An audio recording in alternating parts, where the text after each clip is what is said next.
Hey, Oscar, I got the kipper snacks.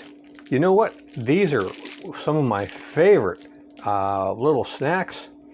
Uh, this is such a big surprise. I really want to thank you so much, Oscar. This is so cool.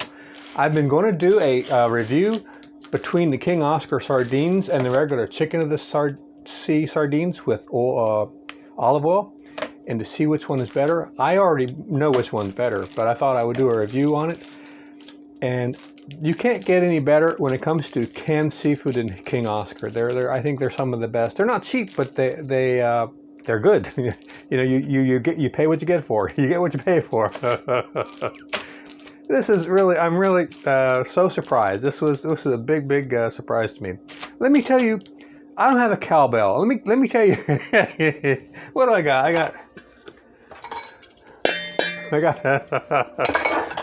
Let me tell you a story. Let me tell you a sea story. All right, you guys, you sit down. Here's going to be a sea story. When I used to be in a merchant marine years and years ago, my first ship, in fact, was the SS Banner with an oil tanker.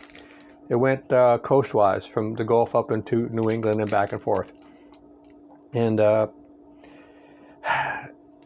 they had a messman in the steward department that would serve the unlicensed people over on our side of the boat there, and he and I got to be friends. He was from I think from Brooklyn, or maybe the Bronx or someplace, and he was a lot older than I was, but somehow he mentioned a book that he liked, or an author, Don Marquis, who used to write stories about a little cockroach and a cat, Archie and Mehitabel.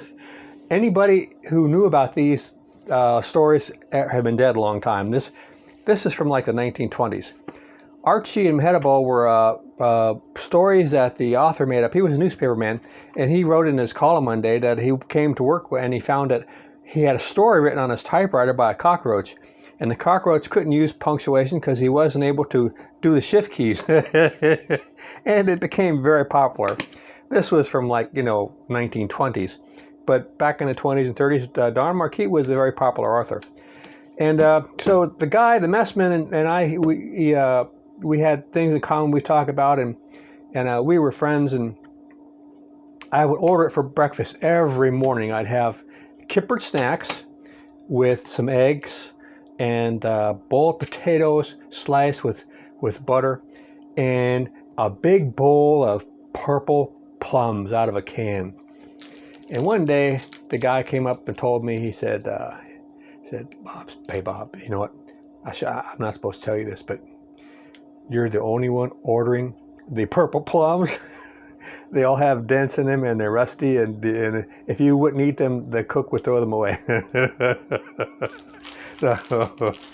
So this reminded me, you know how when you get old, everything reminds you of something else. As soon as I saw these, I started thinking about when I used to eat these for breakfast, and then I started thinking about the guy I used to. We liked the same author from the 1920s. Tell you another funny story about purple plums.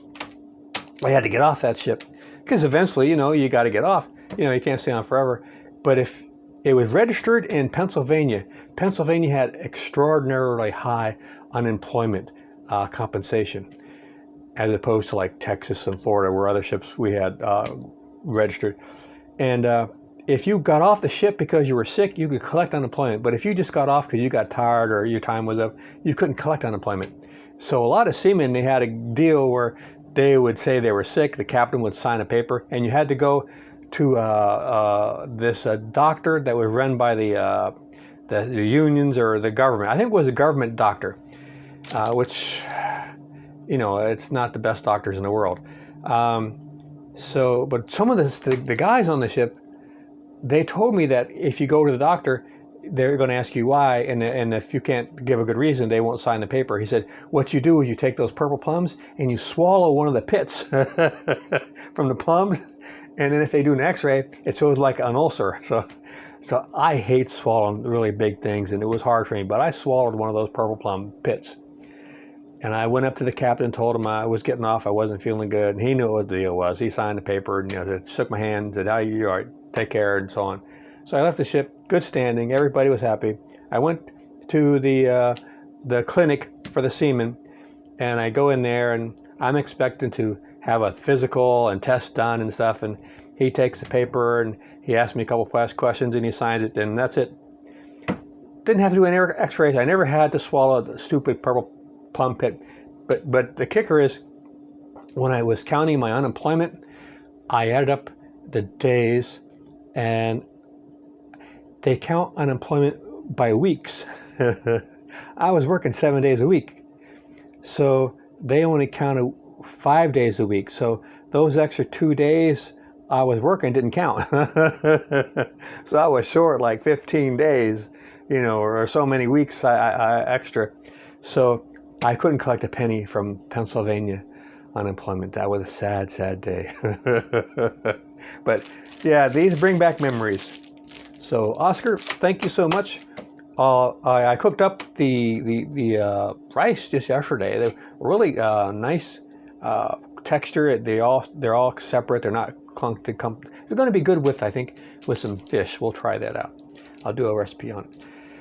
So once again, Oscar, thank you so much for the King Oscar sardines. Maybe I'll do a video of them too, and when I eat them or something, I'll think of something. And in the meantime, I'm stacking up on the canned seafood. Let me tell you. All right, I got no cowbell, but thanks. Thumbs up. See you out there.